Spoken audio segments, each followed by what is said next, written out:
New ইয়র্কের Manhattan থেকে আপনাদেরকে স্বাগত জানাচ্ছি। আমি খালেদ মহিউদ্দিন। আপনারা জানেন যে লেজুর বৃত্তির ছাত্র রাজনীতির দাবি ছিল জুলাই আন্দোলনের 5 আগস্টের পরে বাংলাদেশ কোন পথে শিক্ষাঙ্গনের রাজনীতি, লেজুর বৃত্তির ছাত্র রাজনীতি বা সহযোগী রাজনীতি বন্ধ হয়েছে কিনা এসব নিয়ে কথা বলার জন্য আজ আমাদের সঙ্গে এই মুহূর্তে আছেন ডাকসুর সাবেক ভিপি এবং গণ অধিকার পরিষদের সভাপতি জনাব নুরুল হক নূর।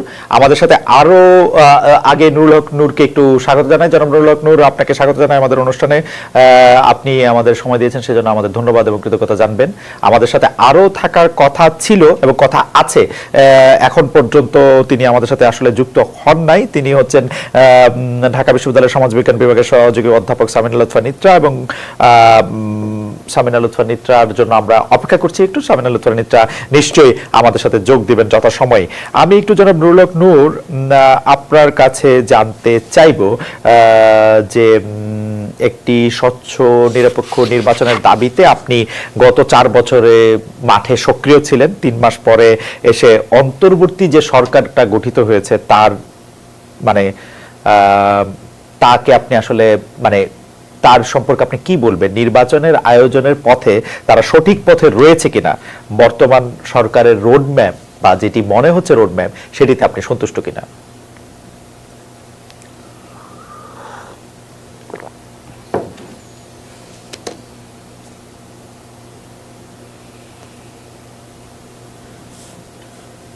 রাজনীতির ভূত ভবিষ্যৎ এবং ছাত্র রাজনীতি প্রসঙ্গে পাশাপাশি জাতীয় রাজনীতির যে বিষয়টি নিয়ে এসেছেন, এটা এই মুহূর্তে আমাদের সকলেরই একটা কমন বিষয় এবং কনসার্নের বিষয় যে ছাত্র জনতার আন্দোলনের মধ্যে দিয়ে গণ অভ্যুত্থানে একটি অন্তর্বর্তীকালীন সরকার গঠিত হয়েছে এবং সেই সরকার 3 মাস সময় প্রায় পার করছে।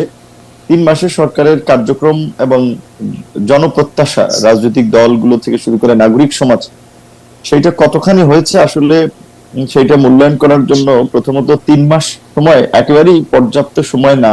দেশের অর্থনীতি, সামাজিক ব্যবস্থা, বিচার ব্যবস্থা, প্রশাসনিক ব্যবস্থা গত 1.5 দশকে যেভাবে আসলে পুরো রাষ্ট্র কাঠামোকে একদলীয় শাসন ব্যবস্থায় রূপ দিয়ে কার্যত ভেঙে ফেলা হয়েছে বা ধ্বংস করা হয়েছে, সেখান থেকে ঠিক করতে এই রাষ্ট্র কাঠামোকে ঠিক করতে একটু সময়ের প্রয়োজন। যার ফলে 3 মাসের মধ্যে সরকারের খুব বড় কোনো সাফল্য কিংবা সরকারের সফলতার মূল্যায়ন করাটা একটু ডিফিকাল্ট।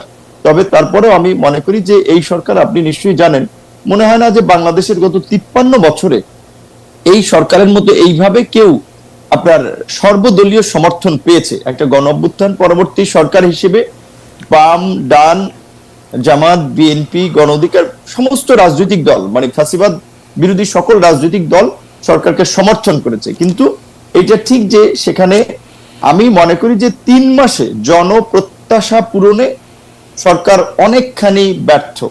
জন আকাঙ্ক্ষাকে ধারণ করে সরকার সামনে আগাতে পারছে না, যার ফলাফল হচ্ছে আপনি কিন্তু জনাব নূর, মানে ভোট ছাড়া মানে নির্বাচন ছাড়া জন আকাঙ্ক্ষা বোঝার কি কোনো কায়দা আছে? মানে আপনি এটা ঠিকই বলেছেন, যে অনেক ধরনের জায়গা থেকে, নানা ধরনের বিপরীতার্থিক জায়গা থেকে এই সরকার সমর্থন পেয়েছে বটে, কিন্তু সরকার যারা পরিচালনা করছেন তারা জন আকাঙ্ক্ষা কি করে বুঝবেন? মানে তাদের তো জন আকাঙ্ক্ষা বোঝার কোনো উপায় তো তাদের মধ্যে নাই। তার ফলে আমরা যেটা দেখছি, যখন এই সরকারের যেইটা মনে হচ্ছে তারা সেইভাবেই আসলে কাজ করতে করছেন, প্রতিক্রিয়া জানাচ্ছেন।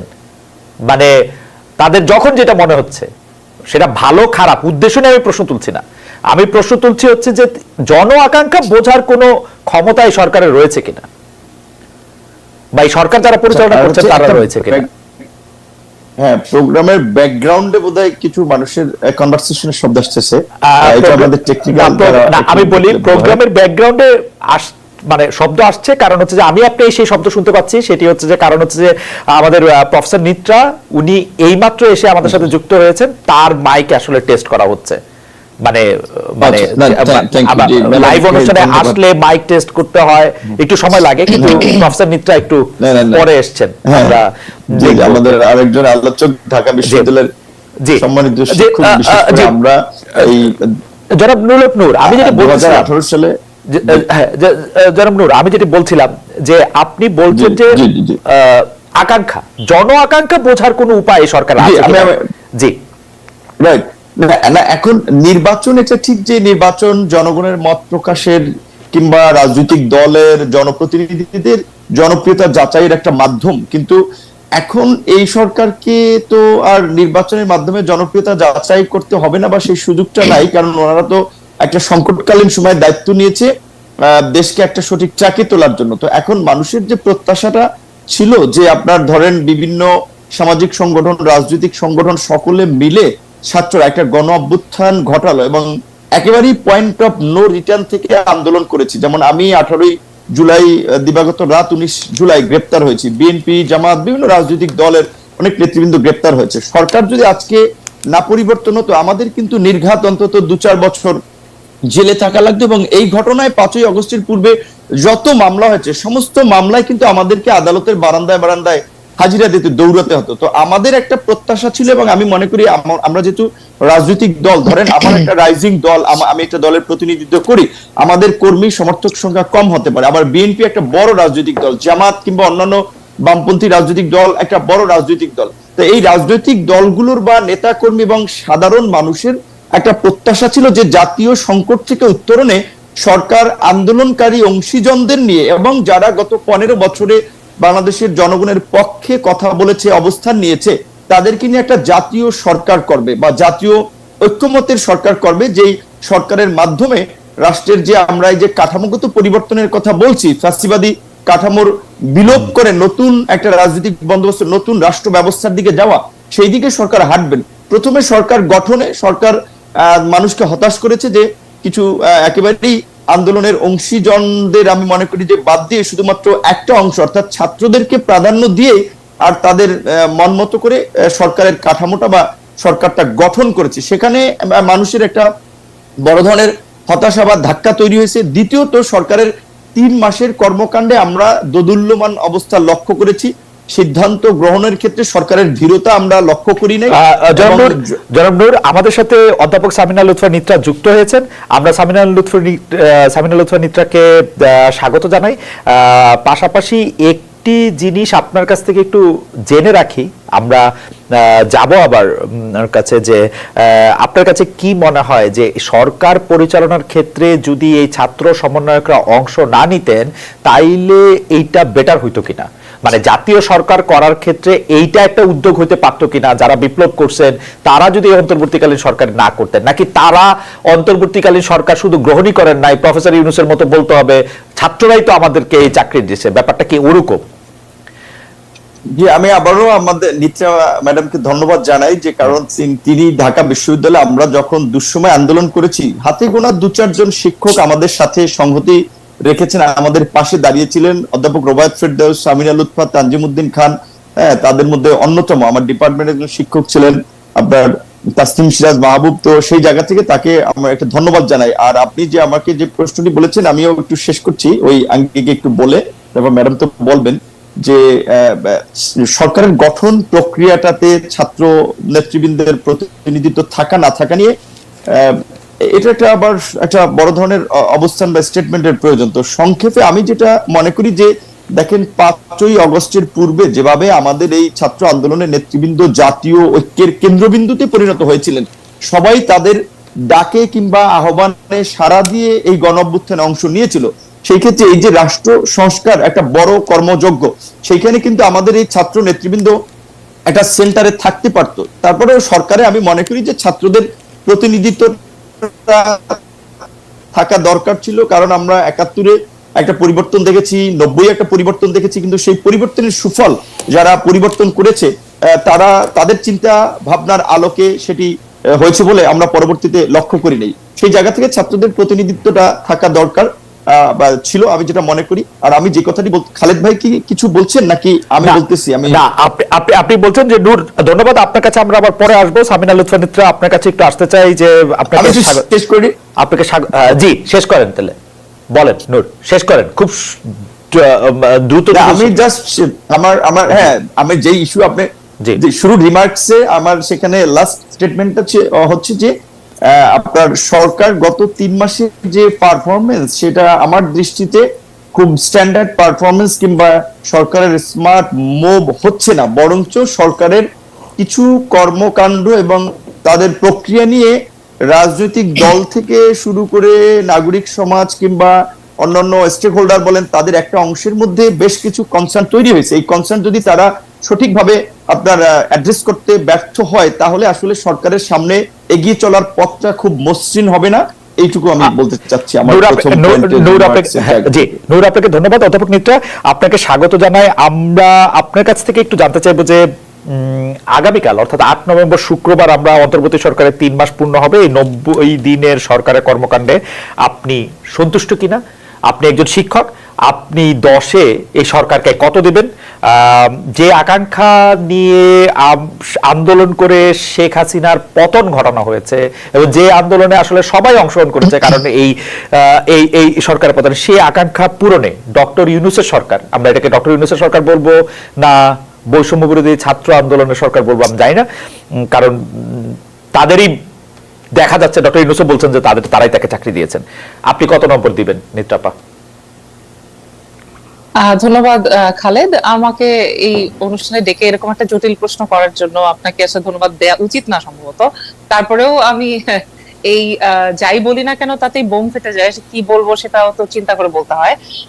আমাকে যদি বলা হয় যে 3 মাসের এই সরকারে, যে সরকারটিকে আমি একটা অন্তর্বর্তীকালীন সরকার বলেই বলবো, এবং সেখানে তাদের যে পারফরমেন্স, আমি যদি এক এক করে বলি যে প্রথমে আমাদের এই সরকারের কাছে কি চাওয়া ছিল। প্রথম চাওয়া ছিল যে জুলাই অভ্যুত্থানে এবং অগাস্ট পর্যন্ত যদি আমরা চিন্তা করি, জুলাই অভ্যুত্থানে যারা নিহত হয়েছেন, যারা আহত হয়েছেন, তাদের আহতদের চিকিৎসা দেয়া এবং নিহতদের পরিবার এবং আহতদেরকে পুনর্বাসন করা, এই জিনিসটা আমার কাছে আপনি যদি জিজ্ঞেস করেন, আমার মনে হচ্ছে 3 মাসে এই কাজের অগ্রগতি অনেক ধীর, এবং এখানে যতটা দ্রুততার সাথে আমরা এই কাজটি হয়তো দেখতে চেয়েছিলাম, সেই অর্থে এই কাজটি আমরা পূর্ণরূপে বা পূর্ণোদ্যমে দেখতে পাইনি।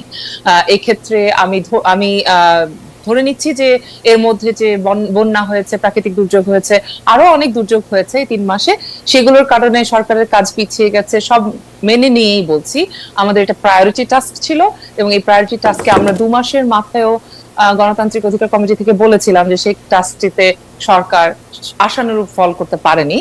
এবং আজকে এসে আমরা দেখতে পাচ্ছি যে আসলে কয়েকজন নিহত পরিবারকে গত সপ্তাহে বা এই সপ্তাহেই বোধহয় চলতি সপ্তাহে তাদেরকে ডাকা হয়েছে এবং এক ধরনের যোগাযোগ তৈরি হচ্ছে, কিন্তু এটা আমাদের কাছে আশা ছিল আরো আগে এটা ভালো করে হবে। সেই জায়গাটাতে আমাদের একটা খুব নিরাশার জায়গা তৈরি হয়েছে।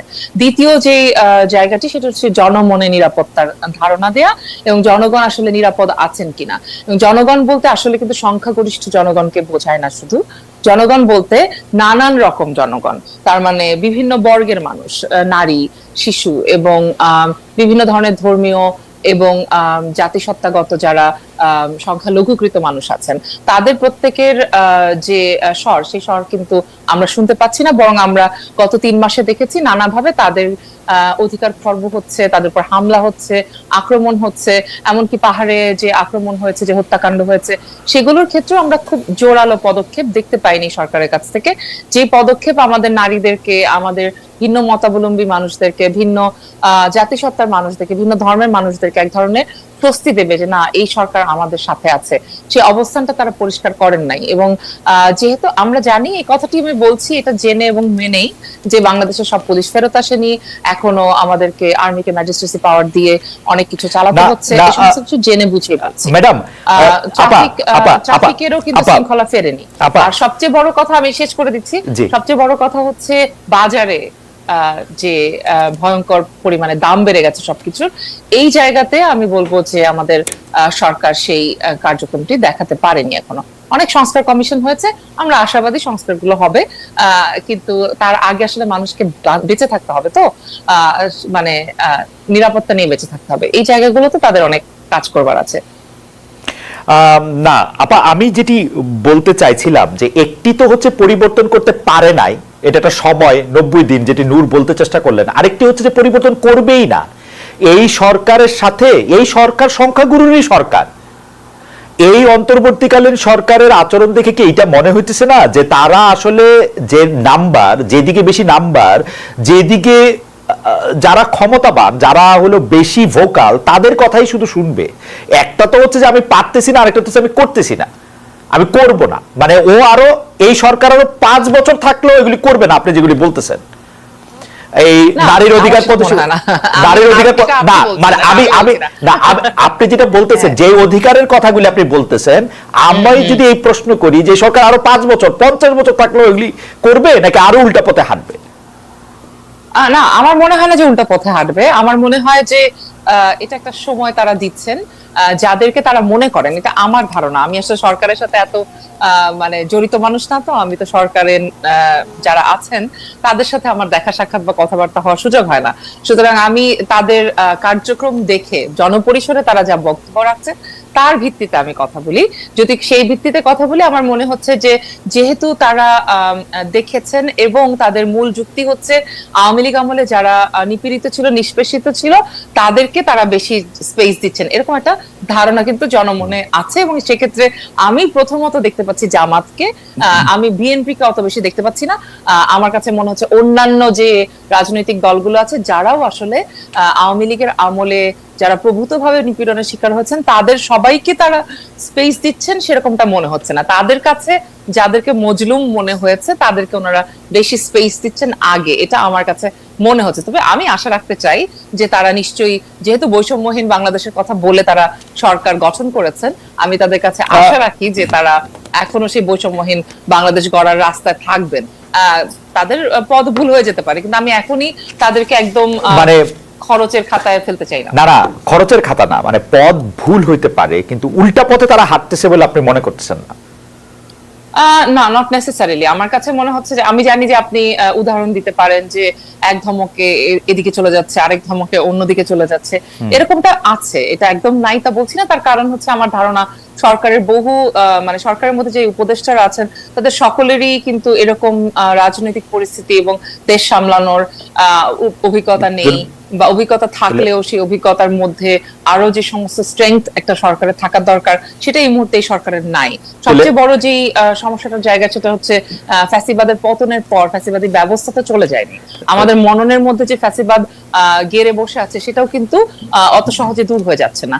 তার ফলে এই যে মানুষের কথা বন্ধ করে দিতে চাওয়ার ব্যাপারটা, এটা কিন্তু একটা মেজরিটারিয়ান অ্যাটিটিউড, এবং এটা ওই ফ্যাসিবাদী ব্যবস্থারই রেমন্যান্ট, বা আমি মনে করি যে এটা অবশিষ্টাংশ চলছে। আমি এখনো আশা রাখতে চাই যে তারা জায়গা করবে। আপনি যা যা কিছু বললেন, আমি যদি এটা ব্ল্যাকবোর্ডে লিখি বা নোট নেই ক্লাসের স্টুডেন্টদের মতো, আমার এই প্রশ্ন করতে ইচ্ছা করে, আপনি কি আশায় বাঁচছেন এই খেলাঘর? হ্যাঁ, আমি আশা রাখি যে চেইন সবসময় ভালোর দিকে হয়। আমি সেটা না হলে তো আসলে কিভাবে আমরা এত দূর আসলাম? আমরা তো জুলাইয়ে কল্পনাও করি নাই এরকম ঘটনা আজকে আমি এই সব কথা আপনাদের সাথে বলবো, বা আপনি যে আমাকে ডাকবেন, আপনি কি গতকালকেও জানতেন নাকি? না, গতকালকে তো জানতামই না। সেটা তো আবার আরেক প্রসঙ্গ। গতকাল যে আমি কেন জানতাম না সেটা তো আরেক প্রসঙ্গ, সেটা তো আরেক প্রসঙ্গ। আপনি সেটাও তুলতে পারেন। না, আমি তুলতেই চাই, আমি তুলতেই চাই। না, আমি তুলতেই চাই। না, হ্যাং অন আ সেকেন্ড। আমি কিন্তু এটা আপনি যখন ধমকটা বললেন, তাহলে আমার এটা বলতেই হয় যে আমি সার্জিস, হাসনাত, নাহিদ, মাহফুজ, এদের কারো ধমকে আমি এই জায়গা থেকে সরে আসছি, ব্যাপারটা এরকম না।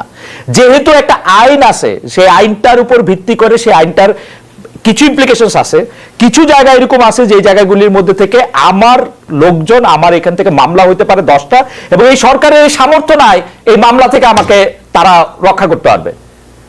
ও হয়তো মামলা করবে না, কিন্তু 10টা জায়গা থেকে যখন মামলা করা হবে তখন ও বলবে যে আমি তো জানি না, এটা মব করছে। তার মানে আসলে সবসময় যে সরকার উল্টো পথে হাঁটতে চাইছে ব্যাপারটা, আমি সেটা জানতে চাইছি আপনার কাছে। তাদের অনুকূলে নাই, সেটা তো আছেই, রাইট। হাউএভার পর্যন্ত তাদেরকে হাউএভার আমি জনাব নুরুল হক নুরের কাছে জানতে চাইবো যে গত 6-7 বছরের হিসাব করলে একক হিসাবে ছাত্রলীগের হাতে মার খেয়েছেন সবচেয়ে বেশি আপনি। 6-7 বছর তাদের নিগ্রহের শিকার হয়েছেন, জীবনের ঝুঁকির মধ্যে পড়েছেন।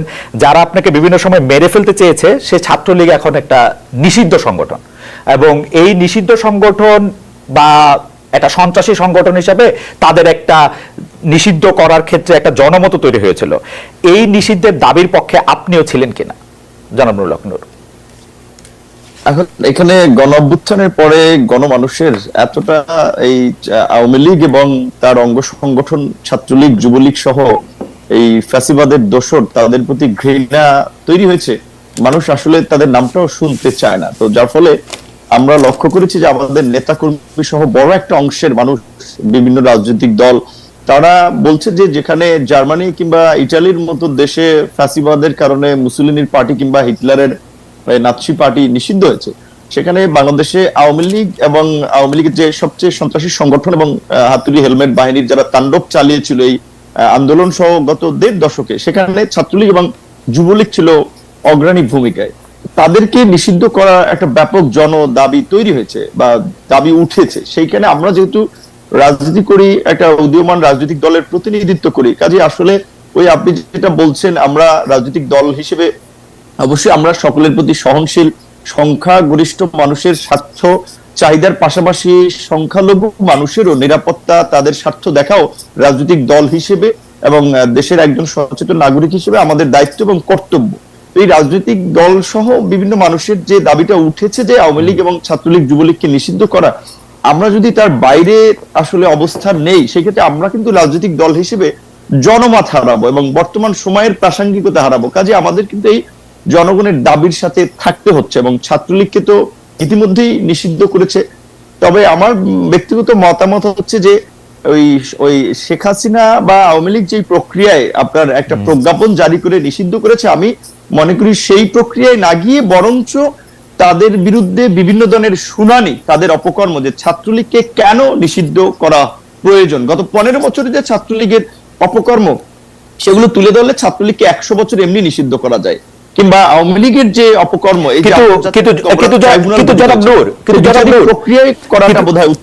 কিন্তু জনাব নূর, প্রজ্ঞাপন করে যদি নিষেধই না করা হবে, তাহলে এই সরকার বা এই সরকারের লোকেরা এত সেন্সিটিভ কেন ওই অঞ্চল ওই পক্ষের কোন একটা কথা শুনতে?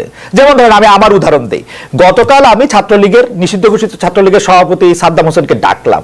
এই সরকারের লোকজনে মনে হইল ও আয়সা একটা তথ্য দিবে, ও আয়সা একটা কথা বলবে, তারা পুরো পৃথিবী ঘুরে যাবে। আমি বিরক্ত হয়েছি হচ্ছে যে আইনটাকে আমি আগে দেখি নাই, দেখছি, কিন্তু আইনটা দেখার পরেও আমি বুঝছি যখন আপনি মানে একটা সাংবাদিক ভিকটিমের পক্ষে দাঁড়াবে, ভিকটিমের জায়গা থেকে যদি কেউ মনে করে তাকে একটা প্ল্যাটফর্ম দেওয়া হচ্ছে, সাংবাদিকের এথিক্যাল জায়গা হচ্ছে তাকে এটা না দেওয়া। হাওয়েভার তারা কিন্তু কারো কথাই শুনবে না, কারো কথাই জায়গা দিবে না, তাহলে তারা এটা কেমনে করবে? মানে আমি আপনার সাথে কিন্তু 100 ভাগ একমত। ছাত্রলীগ 15 জুলাই থেকে এই 5 আগস্ট পর্যন্ত কিন্তু না, গত 15 বছরে যা করছে, ওদের 100 বার 100টা বিষয়ে 100 রকম শুনানি হওয়া উচিত। তাদেরকে জিজ্ঞেস করা উচিত তারা কখন কোথায় কিভাবে করছে। সাদ্দাম হোসেনকে জানতে চাওয়া উচিত যে 5 আগস্ট সে কোথায় ছিল, কেমনে পালাইলো, এটা জানতে চাওয়া উচিত সাদ্দাম হোসেনের কাছে। সেইটা আমি ট্রাই করছিলাম, কিন্তু ওনারা এটা পছন্দ করলো না। আপনারা এটা পছন্দ করলেন, এটা কেন? কারণটা কি? না না, আমি ব্যক্তিগতভাবে এতটা অসহিষ্ণু না। মানুষকে কথা বলতে দিতে হবে। আমাকে যারা পছন্দ করে না তারাও তো আমাকে অনেক সমালোচনা করে, অনেক কথা বলে, সেটা শোনা প্রয়োজন। এবং আমি আপনার প্রোগ্রামটা মনে করি হওয়া দরকার ছিল এই কারণে। এটা হচ্ছে আর একটা প্রবলেম হচ্ছে কি, এখন সোশ্যাল মিডিয়া এত জনমত হচ্ছে, লাইক হচ্ছে, দ্রুত শিফট হচ্ছে এবং মানুষ ছোটখাটো ইস্যু এবং এতটা বিভ্রান্তি বা জনমত গঠন করার একটা সহজ পদ্ধতি তৈরি হয়ে গেছে মব জাস্টিসের মতো, যার ফলে অনেকে ওই যে বলছেন এখন আপনার মতো সাংবাদিক আপনার হিসাব করতে হয় যে আমি অমুককে ডাকলে পাবলিক আমাকে গালি দিবে কিনা, কি বলবে কিনা। কিংবা আমি কেয়ার করি না পাবলিকের গালি, আমি কেয়ার করি না। নূর, পাবলিকের গালি আপনি কেয়ার করেন, আপনি খেয়াল করেন।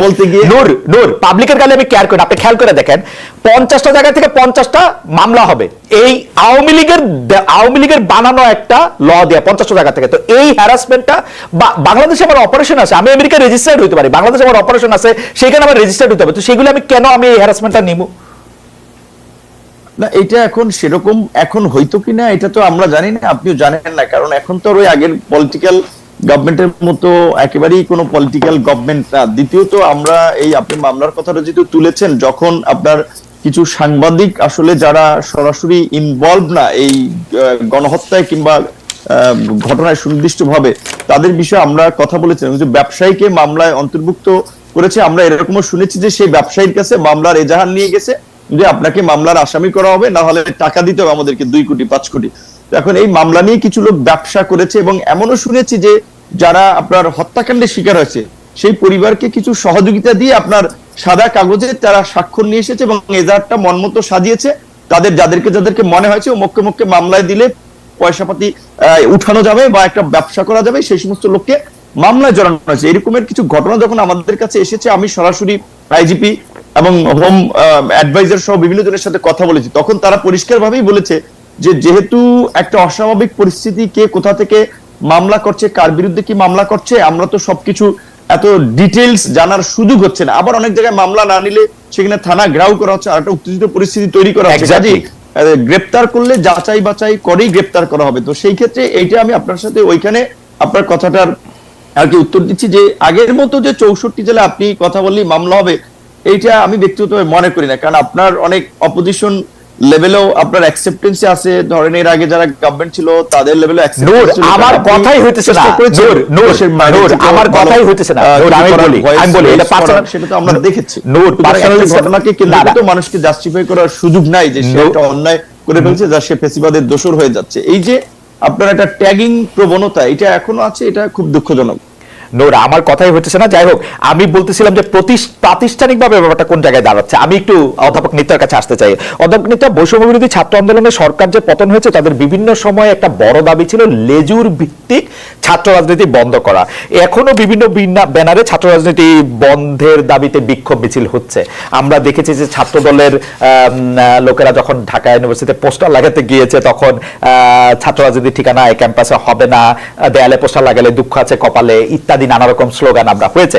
কিন্তু পাশাপাশি আমরা দেখেছি যে 5 আগস্টের পর ঢাকা বিশ্ববিদ্যালয়, জগন্নাথ বিশ্ববিদ্যালয়, জাহাঙ্গীরনগর বিশ্ববিদ্যালয় ছাত্র শিবিরের কমিটি ঘোষণা করা হয়েছে, তাদের একরকম স্বাগত জানানো হচ্ছে। এটা কি ওই প্রক্রিয়ার অংশ যে আওয়ামী লীগ আমলে যেহেতু তারা নিপীড়িত ছিল, তাদেরকে এখন মানে অনেক অনেক অনেক বেশি মানে তাদের অনেক বেশি সুযোগ দিতে হবে? ব্যাপারটা কি ওই প্রক্রিয়ার অংশ কিনা আপনার কাছে কি মনে হয়? হতে পারে, এছাড়া আর কোনো ব্যাখ্যা নাই আমার কাছে। কারণ আমার কাছে মনে হয় যে একদিকে ধরেন ছাত্র রাজনীতি বন্ধ করার ব্যাপারে যখন খুব তোড়জোড় শুরু হলো, তখন কিন্তু আমরা খুব পরিষ্কার অবস্থান রেখেছি এখানে শিক্ষকরা যে আসলে ছাত্র রাজনীতি বলতে যে লেজুর রাজনীতি, সেটা বন্ধ হতে পারে, সেটা ছাত্রদের সিদ্ধান্ত। কিন্তু ছাত্র রাজনীতি বন্ধ করার তো কোনো সুযোগ আমরা অন্তত দেখি নাই। কারণ জুলাই অভ্যুত্থান হয়েছে এই ছাত্র রাজনীতির উপরে ভর করে। এখন এরকম একটা পরিস্থিতিতে এসে আমরা যখন দেখলাম যে সবখানে শিবিরের আত্মপ্রকাশ হচ্ছে, কিন্তু ধরা যাক যে অন্য কোনো রাজনৈতিক দল তাদের কার্যক্রম সেইভাবে পরিচালনা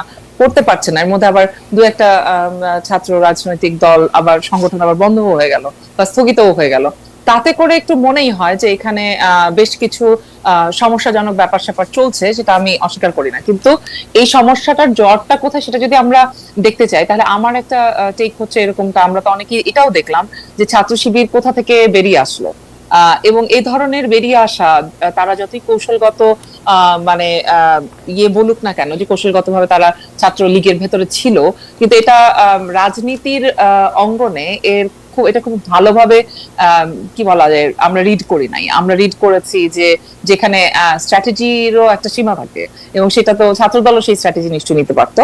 তো ছাত্র দলের ক্ষেত্রে আমরা সেটা কিন্তু দেখি নাই। আমরা বরং দেখেছি যে এটা শুধু ছাত্র শিবিরের ক্ষেত্রেই ঘটেছে, এবং ছাত্র শিবির যেভাবে এখন সব জায়গায় আত্মপ্রকাশ করা শুরু করেছে, এবং আত্মপ্রকাশ করার অধিকার তাদের নিশ্চয়ই আছে, কিন্তু বাদ বাকি সংগঠন আত্মপ্রকাশ করতে পারবে না, শুধু ওনারাই পারবেন, এটা আমার কাছে একটু সমস্যাজনক মনে হচ্ছে। এবং এই সমস্যাটা আসলে শিক্ষার্থীদেরকে আমি মনে করি যে তাদেরকেই কিন্তু এটা মানে সলভ করতে হবে। এটা কিন্তু এর ভেতরে শিক্ষকরা বা অন্য রাজনৈতিক দল ঢুকে পড়লে হবে না, এই কারণে যে ধরেন আমরা তো চাইছি যে যত দ্রুত সম্ভব ক্যাম্পাসগুলো তার স্বাভাবিক কার্যক্রমে ফিরে যাক, এবং এর মধ্যে শিক্ষার্থীদের যে রাজনীতি, তার মানে শিক্ষার্থীদের যে সংসদগুলো রয়েছে, ডাকসু রাকসু, এইগুলো সব আবার আমি কিন্তু অধ্যাপক নিত্যাকে এখনো শুনতে পাচ্ছি না। হয়ে উঠতে গেলে আমাদের কিন্তু ছাত্র সংগঠনগুলোকে লাগবে, এবং সেই ছাত্র সংগঠনগুলো অধ্যাপক নিত্যাকে আমি আসলে আমি অধ্যাপক নিত্যার কথা শুনতে পাচ্ছি না। ও শুনতে পাচ্ছেন না? I cannot hear. আমি শুনতে পাচ্ছি, কিন্তু শুনতে পাচ্ছি। আচ্ছা, আমি একটু নূরের কাছে যেতে চাই এই প্রসঙ্গে। জনাব নূর, আপনার কাছে কি মনে হয়, জনাব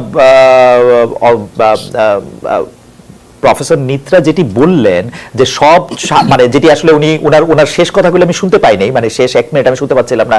I would rather request control room to fix it. কিন্তু নূর, আপনার কাছে কি মনে হয় যে এই সবাইকে আটকে হঠাৎ করে দেখা যাচ্ছে শিবির আত্মপ্রকাশ করতেছে, এইটা কি বর্তমানে যারা ক্ষমতায় আছেন তাদের একটা প্লটের অংশ কিনা, বা নাকি একটা পপুলিস্ট রাজনীতির একটা অংশ? আমরা কিন্তু দেখেছি যে এই সরকারের সাথে আপনার সাথে যত খাতির, বিএনপির সাথে যত খাতির, তার চেয়ে বেশি খাতির মনে হয় জামাতে ইসলামের সঙ্গে, মনে হয় আর কি অ্যাপারেন্টলি। এইটা আপনি কিভাবে দেখেন এটা?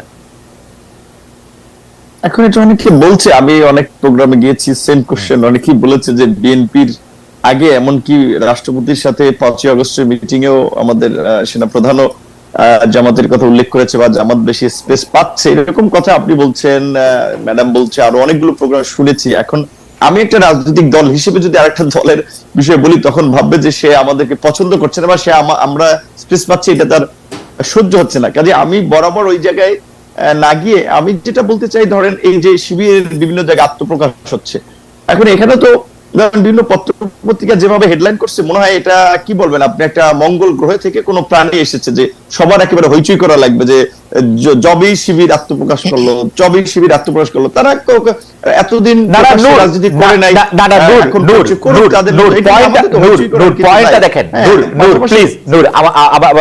দেখেন বাংলাদেশের রাষ্ট্র ক্ষমতায় যদি জামাত ইসলামী আসে, বাংলাদেশের অধিকাংশ লোকজন যদি তাদের চায়, আমার কিন্তু কোনো অসুবিধা নাই, বাংলাদেশের শিবির আসুক।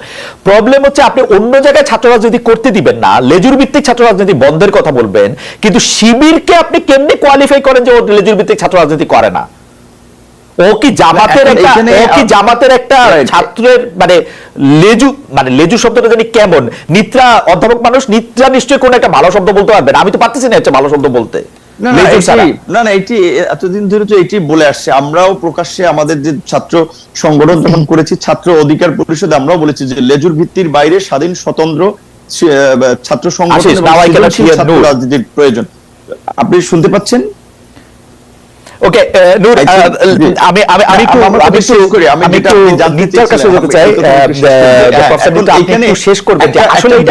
একটা বিষয় হচ্ছে যে, যেমন আপনারা যদি প্রকৃত অর্থে যদি এই বৈষম্য বিরোধী আন্দোলন এবং বিভিন্ন জায়গার কমিটির নেতৃবৃন্দ এবং যারা বিভিন্ন জায়গায় নেতৃত্ব দিয়েছে সেটা যদি ফলো করেন, দেখবেন যে নেতৃত্বে ছাত্র অধিকার পরিষদ এবং ছাত্র শিবিরের কিছু ছেলেরা বেশ একটা অংশে ছিল। কারণ হচ্ছে শিবির যেহেতু প্রকাশ্যে রাজনীতি তাদের অবস্থান ছিল না, কাজেই তারা এখানে অ্যাক্টিভিটিস করতে পেরেছে। কিংবা বৈষম্য বিরোধী ছাত্র আন্দোলনের সাথেও যারা নেতৃত্ব পর্যায়ে ছিল, অনেকে ছাত্র অধিকার পরিষদের সাথে সরাসরি কাজ করেছে, অনেকে ভিন্নভাবে কাজ করেছে, তারাও কিছু মানে নন পলিটিক্যাল লোককে প্রেফারেন্স করতে গিয়ে অপেক্ষাকৃত কম পরিচিত বিভিন্ন রাজনৈতিক দলের ছাত্র সংগঠন, সেই ক্ষেত্রে শিবিরের কিছু ছাত্র প্রতিনিধি তারা এখানে ছিল। এখন একটা যেটা পরিস্থিতি হয়েছে এই বৈষম্য বিরোধী আন্দোলনের এখন রাজনৈতিক দল ঘোষণার পরে, এখন কিন্তু শিবির আর সেখানে তাদের কর্মকাণ্ডের সমর্থন করছে না বা করবে না, ছাত্র অধিকার কিংবা ছাত্র দল সেখানে কেউ করছে না। কিন্তু একটা গ্রুপ তৈরি হয়েছে যারা বিভিন্ন পরিস্থিতি নিয়ন্ত্রণ করার জন্য পরিকল্পিতভাবে বিভিন্ন ইস্যু ক্যাম্পাসে ক্রিয়েট করছে। যেমন ধরেন বিশ্ববিদ্যালয়ের ভিসি হিসেবে যখন সে ফর এক্সাম্পল নাম আসছে সামিনা লুৎফা ম্যাডামের, তখন দেখা যাবে কিছু লোক আগে বলবে সে বাম, সে এইটা, সে ওইটা, এইটা আগেই তার জন্য একটা ডিলেজিট। আমি নূর আপনাকে ধন্যবাদ, জি শেষ করি। হ্যাঁ, তো এখন এটা এই কারণে দেখছি যে এটা ধরেন ছাত্র দল পোস্টার লাগিয়েছে ঢাকা বিশ্ববিদ্যালয়ে, সেটা নিয়ে প্রতিবাদ করা যায় যে কারণ ছাত্র রাজনীতির সংশ্লিষ্ট পোস্টার ক্যাম্পাসে থাকতে পারে, কিন্তু সেটা যে ছাত্র দল এখন বিএনপির একটা বড় সংগঠন, তাদের ছাত্র সংগঠন, সেখানে তাদেরকে যদি এইভাবে হুমকি দেওয়া হয় পোস্টার লাগালে দেয়ালে, কপালে দুঃখ আছে কপালে, তখন কিন্তু একটা সাংঘর্ষিক পরিস্থিতি তৈরি হচ্ছে। তাহলে এই সংঘর্ষগুলো আবার পরিকল্পিতভাবে কেউ ক্যাম্পাসে ঘটিয়ে নতুন করে কেউ ফায়দা নিতে চাচ্ছে কিনা, এবং বিশেষ করে অন্য কোনো এজেন্ডা বাস্তবায়ন করার জন্য কাউকে বিশেষ সুবিধা দেওয়ার জন্য এই ছাত্র রাজনীতি নিষিদ্ধের নামে এই সমস্ত আওয়াজ, ফাঁকা আওয়াজ উঠছে কিনা সেটিও আমাদের ভাবতে হবে। যেটা সামিনা লুৎফা ম্যাম বলেছে যে এই জুলাই যে অভ্যুত্থান হয়েছে রাজনৈতিক ছাত্র সংগঠনের ঠিক আছে। ছেলেরাই নূর আপু- কর্মীরাই তো তৈরি করেছে। নূর আপু- বাংলাদেশের সৃষ্টি হয়েছে ছাত্র রাজনীতির Okay. মাধ্যমে, সেখানে ছাত্র রাজনীতি নিষিদ্ধ তো কখনোই যৌক্তিক কোনো সমাধান হতে পারে না। ওকে নূর, আপনাকে ধন্যবাদ। আমরা দর্শকদের কাছে প্রশ্ন করেছিলাম যে কলেজ বিশ্ববিদ্যালয় ছাত্র সংসদ নির্বাচন হলে ছাত্র রাজনীতিতে ইতিবাচক কোনো পরিবর্তন আসবে বলে মনে করেন কিনা। শতকরা ৭৭% দর্শক মনে করেছেন যে কলেজ বিশ্ববিদ্যালয় ছাত্র রাজনীতি মানে ছাত্র সংসদ নির্বাচন হলে ছাত্র রাজনীতির ইতিবাচক পরিবর্তন আসবেন। শতকরা 23% মনে করছেন যে তাতে আসবেন না। ৫৬,০০০ ভোটার এখানে ভোট দিয়েছেন। আমি একটু দর্শকদের উদ্দেশ্যে বলতে চাই, সামনে লুৎফানকে ছাড়া, যে বাংলা অনেক দর্শক বলছেন যে পরবর্তীতে ছাত্রলীগের সম্পাদক সাদ্দাম হোসেনকে আবার এই অনুষ্ঠানকে আহ্বান জানানো কিনা, তাকে জানানো কিনা। সেই ক্ষেত্রে আমি বলছি যে এই ব্যাপারে আমি এখনো সিদ্ধান্ত নিইনি। তবে আমি গত 3 মাস ধরে আওয়ামী লীগের লিডারদেরকে চাচ্ছি এই অনুষ্ঠানের মধ্যে আনতে, এবং আমি এখনো চেষ্টা করে যাব। আওয়ামী লীগের কোন নেতা আমার সাথে কথা বলতে চাইলে আমি খুবই খুশি মনে তার সাথে কথা বলবো, কারণ আওয়ামী লীগ এখনো নিষিদ্ধ হয় নাই, আইনের প্যাচে আমি পড়বো না। সেজন্য আওয়ামী লীগের যে কোনো নেতা ফ্রম শেখ হাসিনা টু যে কোনো নেতারকেই আমি চেষ্টা করে যাচ্ছি প্রথম দিন থেকে। আমি একটু নিত্যার কাছে আসতে চাই। নিত্যা, আমি আপনাকে প্রশ্ন করার আগে আমি আপনাকে কোট করতে চাই। আপনি বলছেন সৈয়দ জামিল আহমেদের সমালোচনা করে, আজকে যিনি মঞ্চে দাঁড়িয়ে মঞ্চ নাটকের ইতিহাসে একটি অন্যায্য কাজ করলেন, একটি দলের প্রদর্শনী মাঝপথে বন্ধ করে তার মেরুদণ্ডের অনেক গল্প শুনে বড় হয়েছি বলেই বড় করে বাজলো প্রশ্নটা। সরকারের বিরুদ্ধে লিখলেন নাটক, কথা জীবন বন্ধ করতে শেখ হাসিনা সরকার, আপনি কেন নাটক বন্ধ করলেন? নাটক বন্ধ করাই না জনাব নূর, কিন্তু এর আগে পাঠ্যপুস্তকে আপনার শুধু অন্তর্ভুক্তি, এইটাকে আপনি আসলে কিভাবে দেখেন? এবং এই দুটি ব্যাপারই কিন্তু সরকারে যারা আছেন তারা শুধু হজম করেছেন বললে হবে না। আমার কাছে মনে হয় যে তাদের সাথে আলোচনা করে এটি করা হয়েছে। মানে আপনার কি মনে হয়? আচ্ছা, আমি নাটকের, আমাকে কি শুনতে পাচ্ছেন? জি, এখন শুনতে পাচ্ছি পরিষ্কার। জি, আচ্ছা, নাটকের বিষয়টা শেষ করে আসি। ওটা যেহেতু রিসেন্ট ঘটনা, জি। ওই বিষয়ে আমার তো মনে হয় যে চিফ অ্যাডভাইজারের অফিস থেকে এমনকি ইয়েও করা হয়েছে, নাটক বন্ধ হয়ে যাওয়ার ব্যাপারটা নিয়ে বিবৃতিও দেওয়া হয়েছে, তদন্ত কমিটি হয়েছে। আমরা আশা করি সেগুলো আমরা অচিরেই জানতে পারবো। আর আপনি যেটা বলছেন যে আমার ব্যাপারে, আমি যখন, আমি একা না, অধ্যাপক কামরুল হাসান মামুন, আমাদের দুজনকে ধর্মবিদ্বেষী ট্যাগ দিয়ে পুরো কমিটি বাতিল করা হয়েছে, পাঠ্যপুস্তক সংশোধনের কমিটি। তো সংশোধনের কাজ আসলে হয়েই গিয়েছিল, সুতরাং ওটা সমন্বয় কেন ওই কমিটিটা তৈরি হয়েছিল সেটা আমার কাছে খুব পরিষ্কার ছিল না। কিন্তু সেই ব্যাপারে আসলে সরকার কোনো দায় নেয়নি এবং খুবই দায় সারা কথা বলা হয়েছে, এটা সত্যি। এটা নিয়ে আমি দ্বিমত করবো না আপনার সাথে। কিন্তু থিয়েটারের ব্যাপারটা যেটা হয়েছে সেটা আমার কাছে মনে হয় যে এটার অনেক লেয়ার্স আছে, এবং সেই লেয়ার গুলো মানে এক্সপোজ হবে, সেটা আমরা আশা করি। আমরা আশা করি যে নাটক যেটি বন্ধ হয়েছে সেটা দ্রুততম সময়ের মধ্যে আবার হবে, এবং শিল্পকলা থেকে আর্মি দূর হবে, এবং যাতে করে এটা আমাদের সকলের যেরকম জায়গা যাতায়াত, সেই যাতায়াতে ভরে উঠবে। কিন্তু এই কথাটা তো সত্যি যে প্রচুর জায়গায় দেখা যাচ্ছে, যেটা আমি মনে করি, এবং আমরা বিশ্ববিদ্যালয় শিক্ষক নেটওয়ার্ক থেকে নূরও যেটা বলছিলেন, যে বিশ্ববিদ্যালয় শিক্ষক নেটওয়ার্ক থেকে খুব পরিষ্কার ভাবে আমরা চিফ অ্যাডভাইজারের কাছে আমরা খোলা চিঠি লিখে বলেছিলাম যে বিভিন্ন বিষয়ে যখন এই ধরনের পদক্ষেপ নেওয়া হচ্ছে, এর ফলে সমাজের মানুষের কাছে কিন্তু খুব ভুল বার্তা যাচ্ছে। এই কারণেই তাদেরকে খুব পরিষ্কার করে তাদের অবস্থানটা স্পষ্ট করা প্রয়োজন, যে তারা আসলে এই বিষয়গুলোতে কি অবস্থান নেবে। তারা ওই মেজরিটেরিয়ান যে মতামত, সেই মতামতকে যেহেতু তারা ডিসরিগার্ড করতে পারছেন না, বা খুব সহজেই তাদের একটা জনপ্রিয়তা কমে যেতে পারে, এই ভয় থেকেই হয়তো বা করছেন না, কিংবা তাদের আরো নিজস্ব কোনো কারণ থাকতে পারে। আমি তো সরকারের কারণটা জানি না, তারা যেটুকু বলেন সেটুকু থেকে আমি যেটুকু বুঝতে পারি, বিশেষ করে পাঠ্যপুস্তক বিষয়ে যে ঘটনাটি ঘটেছে সেটা খুবই শক্তি ক্ষয় হয়েছে, মানে কোনো কারণ ছাড়াই। এবং অনেক ক্ষেত্রে আমি বলবো যে কমিউনিকেশনটা ঠিক মতো হয়নি, তারা জানতেনই না কি নিয়ে তারা কথা বলছেন, কিন্তু তারা এটা বাতিল চেয়েছেন। এবং এই যে এমনকি যিনি বাতিল করেছেন তিনিও আমার কাছে মনে হয় আসলে জানতেনই না যে কেন তিনি কমিটিটা করেছিলেন। ওটার খুব একটা প্রয়োজন ছিল এরকম আমার মনে হয়নি, এবং তার আগেই আসলে রিভিশনের কাজ প্রায় শেষ হয়ে গিয়েছিল। এই যে একটা ট্যাগ তৈরি করে আমাদের কয়েকজনকে আগে থেকেই টার্গেট করা, এক্ষেত্রে আমার কাছে মনে হয় যে একটা বিষয় আমাদের মাথায় রাখা প্রয়োজন, যে আমরা যে ভূমিকাটি রেখেছিলাম জুলাই অভ্যুত্থানে, সেই ভূমিকাটি হচ্ছে যে সময় সবাই চুপ করেছিল, সেই সময় যেটার কথা নূরও বলছিলেন, সেই সময় আমাদের শটটা অনেক জোরে বেজেছে। এখন এই অবস্থানটাকে ডিলেজিটিমাইজ করা খুব জরুরি কারো কারো জন্য। এখন আমি যদি বলি যে এটা যাদের জন্য জরুরি ডিলেজিটিমাইজ করা, তাদের নাম টাম বলে দিলে আবার হাহারিয়া শুরু হবে, আবার আমার বোম ফাটানো হবে। কিন্তু আমি যেটুকু না বললেই না, আমরা এইভাবে যদি চিন্তা করি যে আসলে আমাদের এই অবস্থানের কারণে সরকার পতন হয়েছে, সেটা তো বলা যাবে না। আমরা সকলে সম্মিলিত ভাবে এই সরকারকে, গত সরকারকে পতন ঘটিয়েছিলাম, কিন্তু তার ফলে কারো কারো প্রতি কেন এরকম শুধু আলাদা করে বিদ্বেষ ঘটানো হচ্ছে, সেটা যদি আসলে আমাদের রাজনৈতিক ব্যাকগ্রাউন্ড খেয়াল করেন তাহলে হয়তো বুঝতে পারবেন, অথবা বুঝতে পারবেন যে যেহেতু আমরা সকলকেই সমানভাবে সমালোচনা করি, সেটাও একটা কারণ হতে পারে।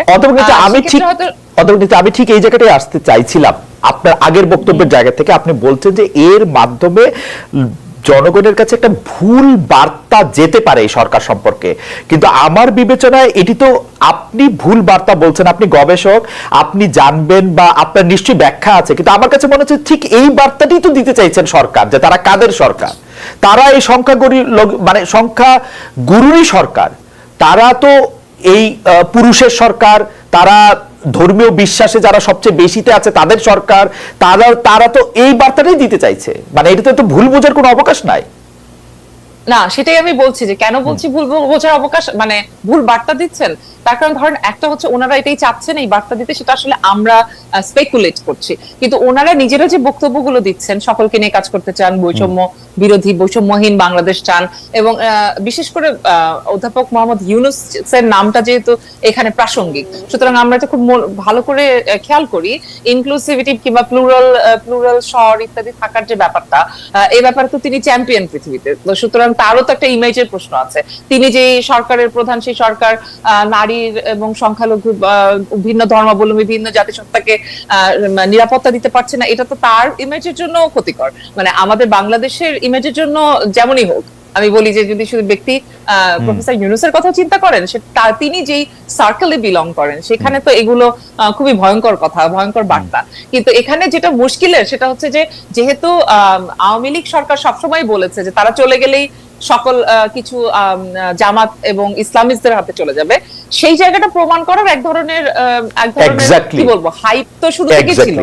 সেই হাইপটাতে আমি গা ভাসাতে চাই না। আমি মনে করি যে এখনো সেই সুযোগটা আছে যে তাদেরও বোধোদয় হওয়া প্রয়োজন যে এটা কারো জন্যই ভালো হবে না। সেক্ষেত্রে আওয়ামী লীগের যে হাইপ, তাদের যে ষড়যন্ত্র তত্ত্ব রয়েছে, সেটাই কিন্তু সত্যি প্রমাণিত হয়ে যাবে। সেটা সত্যি প্রমাণ করা বাংলাদেশের জন্য এই মুহূর্তে খুবই মানে খুবই রিগ্রেসিভ একটা স্টেপ হবে, সেটা আমাদের কারো চাওয়া না। সুতরাং আমরা সরকারের কাছে চাই যে তারা তাদের অবস্থানটা স্পষ্ট করবেন, এটা তাদের জন্যই জরুরি। এই জন্য আমি অধ্যাপকদের পছন্দ করি, কারণ অধ্যাপকরা এত সুন্দর করে ব্যাপারটা বলছেন। কারণ হচ্ছে কি, সবার মধ্যে একটা প্রতিযোগিতা, আওয়ামী লীগের একটা থিসিস, আওয়ামী লীগের একটা এন্টি থিসিস দাঁড় করাতে হবে। আওয়ামী লীগে এসে ভারতীয় শিল্পীদের দিয়ে গান গাওয়াতে হতো, এখন 16 ডিসেম্বরে পাকিস্তানি শিল্পীদের দিয়ে গান গাওয়ানোর জন্য আমাদের পুরো অন্তর্বর্তী সরকারলীন সরকার বা যিনি উপদেষ্টা আছেন তিনি পুরোপুরি একদম মানে এতই সিরিয়াস না এটাই করতে হবে এখন। মানে এই এক্স্যাক্টলি এই জিনিসটা নিয়েই হচ্ছে যে তারা আগে থেকে। আমি একটু নূরের কাছে ব্যাপারটা একটু জানতে চাইবো যে নূর, এইটাকে আপনি আসলে কিভাবে দেখেন যে আওয়ামী লীগের থিসিসটার অ্যাবসলিউট অ্যান্টিথিসিস, এবং এর ফলে কি চাপা পড়তেছে আপনি দেখেন। আওয়ামী লীগের অপরিসীম দুর্নীতি, তারা যে সকল প্রতিষ্ঠানকে ধ্বংস করছে, সকল প্রতিষ্ঠান, আপনি বিচার বিভাগ বলেন, নির্বাচন কমিশন বলেন, সংবাদ মাধ্যমের যে মানে রাষ্ট্রীয়, আমি বেসরকারিগুলির কথা বলতে চাই না, রাষ্ট্রীয় সংবাদ কাঠামো বলেন, সবগুলি জিনিস ইনস্টিটিউশনগুলি যে ধ্বংস করছে, যেটার প্রভাব 50 বছরে দূর হবে না, সেগুলির কথা থেকে বাইরে হয়ে আমরা শুধু মানে থিসিস এর এন্টিথিসিস আমরা দাঁড় করাতে চেষ্টা করতেছি। আর দর্শকদের উদ্দেশ্যে একটু বলে রাখি, জনাব তারেক রহমানকে ইন্টারভিউ করার চেষ্টা আমি করে যাচ্ছি গত 3 বছর ধরে। জনাব তারেক রহমান এটা ভালো করে জানেন। জনাব তারেক রহমানের সঙ্গে আমার কথা হয়েছে, তিনি টেলিভিশনে বা ক্যামেরার সামনে কথা বলতে চান না। এটা আমার, যখন উনি নিষিদ্ধ ছিলেন তখন থেকে শুরু করে এখন পর্যন্ত তার সাথে কথা বলতে আমি চেষ্টা করে যাচ্ছি। সুতরাং তাকে আমি ইন্টারভিউ করি না, ব্যাপারটা এরকম না, তিনি আমার ইন্টারভিউ দেন নাই। জনাব নুরুল হক নূর, আপনার কাছে একটু জানতে চাইবো যে এই আওয়ামী লীগের থিসিসের এন্টি থিসিসটা কেন? এটা কথা সঠিক যে ধরেন দীর্ঘদিন ধরে তো এখানে ন্যাশনাল ইন্টারন্যাশনালি একটা ন্যারেটিভ তৈরি করার চেষ্টা করা হয়েছে যে আওয়ামী লীগ একটা সেকুলার পার্টি, আওয়ামী লীগ একটা অসাম্প্রদায়িক চেতনায় বিশ্বাস করে, কাজেই আওয়ামী লীগ ক্ষমতায় না থাকলে এইখানে ধর্মান্ধ বা উগ্র গোষ্ঠীর উত্থান হবে এবং একটা সাম্প্রদায়িক পরিস্থিতি সৃষ্টি হবে, যেটা এই সরকারের পতনের পরপর ইন্ডিয়ান মিডিয়াগুলো খুব জোরে সোরে প্রচার করেছে। এবং ট্রাম্পও দেখেছেন যে নির্বাচনের আগে কিন্তু স্ট্যাটাস দিয়ে টুইটারে বলেছিল যে বাংলাদেশের মাইনরিটি, বিশেষ করে হিন্দু, খ্রিস্টান এদের উপরে নির্যাতন হচ্ছে। অথচ আপনি যদি দেখেন কিছু হিন্দুদের ঘটনা এসেছে, যদিও সেগুলো পলিটিক্যাল, সেগুলোর সাথে রিলিজিয়াস কোনো সম্পর্ক নাই, আর খ্রিস্টানদের সাথে এরকম কোনো ঘটনাই ঘটে নাই। তো এই যে এখনো ওই যে আমরা শুনেছি যে 3 বিলিয়ন আপনার $3 মিলিয়ন আপনার ইনভেস্ট করে জয় লবিস ফার্ম তৈরি করেছে এগুলো করানোর জন্য, সেগুলো তারা করছে। সেখানে নিত্যা ম্যাডাম যেটা বলেছে যে ঠিক, যে এখন যদি এটা যারা সরকারে আছেন কিংবা আমরা যারা রাজনৈতিক দল কিংবা বড় একটা অংশের স্টেক হোল্ডার আমরা নেতৃত্ব দিই, তারা যদি না বুঝে বা এগুলো যদি একটা সহনশীল সমাজ এবং পরিস্থিতি তৈরি করার চেষ্টা না করি, তাহলে তো ওই যে আপনি যেটা বলেছেন ওই থিসিস অ্যান্টিথিসিস বিনির্মাণ করতে গিয়ে আমরা মূল ইস্যু থেকে দূরে সরে যাব। যেটা আপনি বলছিলেন যে আপনার কথায় নিত্যা ম্যাডাম যেটা জোর দিয়ে খুব বলেন, আমি মনে করি যে সরকার ভুল পথে হাঁটছে, সরকার সঠিক পথে হাঁটছে না। তবে একই সাথে আবার ওই নিত্যা ম্যাডাম যেটা বলেছে এটা অবশ্যই, এই সরকারকে আমরা ভুল পথে চলতে দিতে চাই না, এই সরকারকে আমরা ব্যর্থ করতে চাই না, কারণ এই সরকারের ব্যর্থতা আমাদের সবার জন্য একটা নতুন বিপর্যয় ডেকে নিয়ে আসবে। কাজেই এই সরকারকে সফল করতে হবে। এবং এটা ঠিক যে আমার কিংবা নিত্যা ম্যাডামের কিংবা আপনার এই সরকারে যারা আছে তাদের সাথে অন্তত পরিচয় আছে, জানাশোনা আছে, অন্তত তাদেরকে একটা কথা আমরা বলতে পারবো, ভাই এটা করতেছেন, এটা সঠিক হচ্ছে না, এটা ভুল পথে হাঁটছেন, তাদেরকে সঠিক পথে রাখা লাগবে। যার জন্য আমরা বলছি একটা জাতীয় সরকার হলে, জাতীয় ঐক্যমত্যের সরকার হলে তাদের জন্য ভালো হতো। এখন সরকারেরও আবার কিছু কাছের লোকজন বা সরকারের মধ্যে আছে, তারা একটা প্রতিযোগিতা করতে গিয়ে আপনি বারবার জাতীয় সরকারের কথা বলছেন, আমি একটু বলি নূর, আপনি শুনতে পাচ্ছেন কিনা জানি না, আপনাকে একটু বলি জনাব নূর, আপনাকে বিভ্রান্তি কিংবা আমি মনে করি নূর, আমি একটু বলি, জাতীয় সরকারের কথা আপনি বলছেন, কিন্তু জাতীয় সরকার তো বিএনপি কে বাদ দেওয়া হবে না, কিন্তু বিএনপি জাতীয় সরকারে কেন যাবে? এখন যখন বিএনপি না যায়, আপনি তো অন্য বাম দলগুলোকে, যেমন ধরেন জুনায়েদ সাকিব ভাইকে, আপনাকে, সেটা নিলেও এটা আসলে জাতীয় সরকার হিসেবে এটা পরিপূর্ণ হবে না। তো সেটা তো একটা মানে ওদের জন্য তো, এই সরকারের জন্য তো এটা একটা ক্যাচ 22 মানে পজিশন, মানে ওরাও তো আসলে চাইলেও এটা কিছু করতে হবে না। ওদের জন্য বেস্ট এখন হচ্ছে যে সবকিছু বাদ দিয়া ইলেকশন ঘোষণা করে স্টেপ ডাউন করা, যে ক্ষমতায় আসুক আসুক। কেউ কেউ বলতেছেন, আপনার কাছে কি মনে হয়? আমাকে জিজ্ঞেস করছেন? আমি নূরকে শুনে আপনার কাছে আসছি, অধ্যাপক নেতা জনাব নূর। জি, জাতীয় সরকারের কি বিষয় একটু কেটে আসছিল মাঝখানে। ও, আমি বলতে চাইছিলাম যে বিএনপি ছাড়া তো আর জাতীয় সরকার হবে না, কিন্তু বিএনপি জাতীয় সরকারে যাবে কেন? বিএনপি তো জাতীয় সরকারে যাওয়ার কোনো কারণ নাই। তো বিএনপি জাতীয় সরকারে যেহেতু যাচ্ছে না, আপনিও যাবেন না, জুনায়েদ সাকিব ভাইও যাবে না, জাতীয় সরকারটা হবে কেমনে? মানে ওরা যাই করুক, এটা তার জাতীয় সরকার করার ওদের আর কোনো উপায় নাই, মানে তো ওদের ইচ্ছা অনিচ্ছার উপর ডিপেন্ড করে না যে ওরা 2টা মন্ত্রী বেশি পাওয়ার জন্য জাতীয় সরকার করে নাই। এখন আমার বিবেচনায় এবং কেউ কেউ বলতেছেন এটা যে এখন ওদের উচিত ইলেকশনটা দিয়া, কেউ কেউ মানে কি গুরুত্বপূর্ণ লোকরা, ডক্টর শাহদিন মালিক, আমি ওই দিন শুনলাম যে তারা খুব গুরুত্ব দিয়ে বলতেছেন যে এখনই তাদের ইলেকশন ঘোষণা করে তাদের স্টেপ ডাউন করা উচিত, তাদের একটা রোড ম্যাপ ঘোষণা করা উচিত, এবং যা কিছু কাজ সব পলিটিক্যাল পার্টিরই করা উচিত। আপনি এটা নিয়ে একটু বলেন, আমরা তারপর অধ্যাপক নেতাকে একটু শুনবো এটা নিয়ে। না, পলিটিক্যাল পার্টিগুলো এই যে গণ অভ্যুত্থানের পূর্বে কিংবা গণ অভ্যুত্থানের পরে যে রাষ্ট্রকে নিয়ে, সমাজকে নিয়ে যে একটা জন আকাঙ্ক্ষা তৈরি হয়েছে পলিটিক্যাল পার্টিগুলোর বাইরে, কারণ আমি মনে করি পলিটিক্যাল পার্টিগুলো এইগুলোতে নজর দেয়নি। কারণ এই যে পলিটিক্যাল পার্টি ইনক্লুডিং মি, আমরা আন্দোলন করেছিলাম এই হাসিনার বিরুদ্ধে, এই ফ্যাসিবাদের বিরুদ্ধে, সেই আন্দোলন তো সাকসেস হয়নি, সেই আন্দোলন তো এইভাবে জনগণ ঝাঁকে ঝাঁকে নেমে আসে নাই। কাজে এখানে বুঝতে হবে যে পলিটিক্যাল পার্টিগুলোর কর্মকাণ্ডে কিছুটা আপনার জনগণের সমর্থন বা জনগণের মনমতো তারা চলতে না পারার ফলেই কিন্তু জনগণ সেখানে কিছুটা পিছিয়ে ছিল। গণ অভ্যুত্থানটা কেন হয়েছে? ছাত্র জনতা সকলের একটা সম্মিলিত ইফোর্ট ছিল। সবাই মনে করেছে যে শেখ হাসিনার পতনের পরে অন্তত বিশ্ববিদ্যালয়টা ভালো চলবে, বাজারটা ভালো চলবে, আপনার নাগরিকরা তাদের নাগরিক অধিকার এবং মর্যাদা নিয়ে বাস করবে।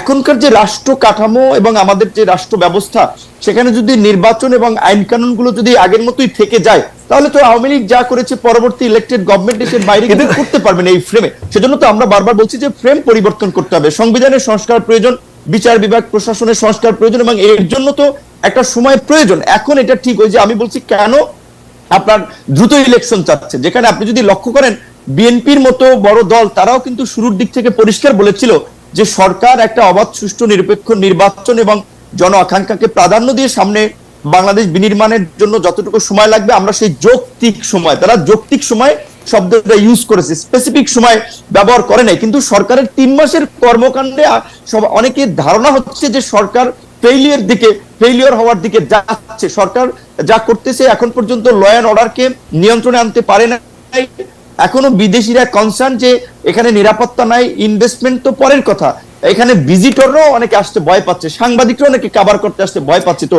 এই অবস্থা যদি চলতে থাকে তাহলে তো বাংলাদেশ বড় ধরনের ক্ষতির সম্মুখীন হবে। আমাদের যে রপ্তানির আপনার বড় একটা সেক্টর, গার্মেন্টস সেক্টর, যে অস্থিরতা, এই কারণে কিন্তু অনেকে বলছে যে ভঙ্গুর অর্থনৈতিক ব্যবস্থায় সরকার যদি দীর্ঘায়িত হয় তাহলে আপনার দেশের সংকট বাড়তে পারে। সেই জায়গা থেকে এখন দ্রুত নির্বাচন দিয়ে একটা ইলেক্টেড গভর্নমেন্টের হাতে ক্ষমতা দিয়েই তাদের বিদায় নেওয়াটা ভালো হবে, কারণ সরকারের আপনাকে ধন্যবাদ।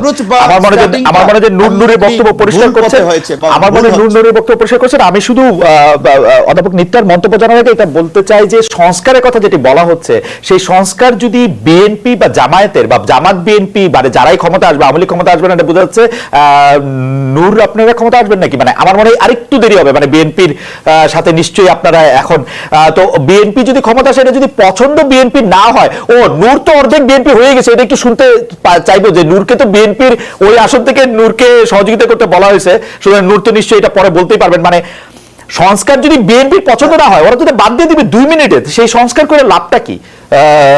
নিত্যা, আপনিও কি মনে করেন কিনা যে এই মুহূর্তেই আসলে নির্বাচন ঘোষণা করেন? না নূর, এই যে আমরা অধ্যাপক নিত্যার কাছে শুনতে চাই, নূর আমরা এটা অধ্যাপক নিত্যার কাছে, হ্যাঁ নূর বলেন। জি জি, না আমি আগে ম্যাডাম বলি খালেদ ভাই, আমার বক্তব্য সবসময় স্ট্রেট ফরওয়ার্ড, যার কারণে অনেকে পছন্দ করে না করবে না। বিএনপির চিঠিটা বিষয় ছিল যে আমার এলাকায় আমি প্রোগ্রাম করতে গিয়ে বিএনপির তৃণমূলের নেতাকর্মীদের কিছু প্রতিবন্ধকতার সম্মুখীন হয়েছিলাম, সেটা আমি আমাদের আন্দোলনকারী একসাথে যুগপৎ আন্দোলন করেছিলাম, মানে আমার বিএনপির কেন্দ্রীয় নেতৃবৃন্দকে জানিয়েছিলাম। তার ফলে এই ধরনের পরিস্থিতি যেন তৈরি না হয় সেজন্য বোধহয় তারা চিঠি দিয়েছিল, এটার সাথে নির্বাচনের কোনো সম্পর্ক নাই। দ্বিতীয়ত সংস্কারের প্রশ্নে আমি বরাবরই বলি, এই সরকার যদি এই কার্যকর সংবিধান, নির্বাচনী ব্যবস্থা এবং প্রশাসনিক সংস্কার এইবার করতে না পারে, বাংলাদেশের গত 53 বছরে হয় নাই, আগামী 53 বছর হবে কিনা সন্দেহ। কাজেই সংস্কারটা এই সরকারকে করতে হবে, সেই জন্যই বলছি যে আমরা সরকারকে সঠিক পথে রাখতে চাই। ঠিক আছে নূর, আপনার বক্তব্য আমরা বুঝতে পেরেছি, কিন্তু যদি এই সংস্কার, আমি অধ্যাপক নিত্যের কাছে প্রশ্নটা রাখতে চাই যে যদি এই সরকার এটিকে পছন্দ না করে, মানে পরবর্তী সরকার, নির্বাচিত সরকার, তাহলে তো 2 মিনিট এটি ফেলে দিবে, এই সংস্কার তো অর্থহীন আসলে। অধ্যাপক নিত্যা, হ্যাঁ আমার মনে হয় যে আসলে আমরা যে বারবার ভুল পথের কথা বলছি, সেটা শুধু এই জায়গায় না যে সবাইকে স্পেস দেওয়া হচ্ছে না, এখানেই আসলে মূল জায়গা। যে আমার কাছে মনে হয় সংস্কারের যে মানে কমিশন গুলো হয়েছে, সংস্কারের যে প্রক্রিয়া চলছে, সেই প্রক্রিয়ার মধ্যে রাজনৈতিক দলগুলোর, বিশেষ করে বিএনপির একটা স্টেক আছে তো, এবং তারা এত বড় দল। এখন না হয় আওয়ামী লীগ যেহেতু তারা একটা গণহত্যা পরবর্তী সময়ে এক ধরনের কিছুর মধ্যে দিয়ে, শুদ্ধিকরণের মধ্যে দিয়ে যাবে বা যাবে না আমি জানি না। আমার আসলে আওয়ামী লীগের কোনো নেতা কর্মীর মুখ থেকে এমন কিছু শুনিনি যে মনে হতে পারে যে তারা শুদ্ধিকরণের মধ্যে দিয়ে যাচ্ছেন, কারো কোনো রিমর্স বা কোনো মানে এই পুরো বিষয়টাতে তাদের কোনো অনুশোচনা আছে এরকম আমার মনে হয় নাই। এ বাদ দিয়ে আসলে তাদের পক্ষে তো আসলে এই প্রক্রিয়া আসা কঠিন, কিন্তু ওনাদেরকে বাদ দিয়ে যদি আমি দেখি বিএনপি এবং জামাত এবং অন্যান্য যে সমস্ত দল রয়েছে, সেই দলগুলো, নূরদের দল ইনক্লুডিং, এবং ধরা যাক বামপন্থী দলগুলো রয়েছে, এদের প্রত্যেকের সাথে আমার কাছে মনে হচ্ছে সংস্কার প্রক্রিয়া বলেন, বিভিন্ন জায়গায় পদ দেয়া বলেন, কোথাও একটা জায়গায় কমিউনিকেশন হচ্ছে না এই সরকারের। এবং যেহেতু কমিউনিকেশন হচ্ছে না, সেই কারণে আমাদের মনে হতে পারে যে সংস্কারটা হয়তোবা বিএনপি এসে এটাকে বাদও দিয়ে দিতে পারে। সেই সম্ভাবনা সবসময় রয়ে যাবে যদি না কিনা আমরা সংবিধানটাকে এমন পর্যায়ে সংস্কার করতে পারি, আমাদের ইনস্টিটিউশন গুলোকে এমন পর্যায়ে সংস্কার করতে পারি যে এটা আসার চাইতে it becomes costly, so that আমাদের ইনস্টিটিউশনাল রুলস মেইনটেইন করাটাই লেস কস্টলি। এরকম যদি আমরা পরিস্থিতি তৈরি করতে না পারি, তাহলে তো অবশ্যই এই সংস্কার বাতিল হয়ে যাবে, বা অন্য যে কোনো রাজনৈতিক দল যেই আসুক না কেন সে সেটা বাতিল করতে পারে। কিন্তু আমাদেরকে এই কারণেই এই জিনিসটাকে এমন করে তুলতে হবে যে ইনস্টিটিউশনাল নিয়ম কানুন মেনে না চলাটা যাতে করে যে কোনো মানুষের জন্য, যে কোনো পলিটিক্যাল